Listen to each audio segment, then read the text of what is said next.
కామారెడ్డి జిల్లాలో కురుస్తున్న భారీ వర్షాలతో నిజాం సాగర్ జలాశయంలోకి ఎగువ ప్రాంతాల నుంచి భారీగా వరద నీరు వచ్చి చేరుతోంది.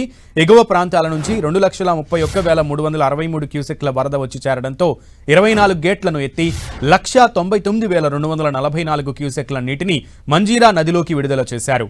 ప్రాజెక్టు పూర్తి స్థాయి నీటి మట్టం 1,405 అడుగులు ఉండగా ప్రస్తుతం 1,404 అడుగులకు చేరుకుంది.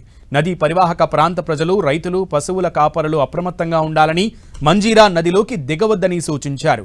నిజాం సాగర్ జలాశయం దిగువన మంజీరా నది పరివాహక మండలాలైన నిజాం సాగర్, మహమ్మద్ నగర్, బాన్సువాడ మండలంలోని ఆయా గ్రామాల్లో 100 ఎకరాల్లో వరి పంటలు నీట మునగడంతో రైతులకు తీవ్ర నష్టం ఏర్పడింది. దీంతో రైతులు ఆవేదన వ్యక్తం చేస్తున్నారు.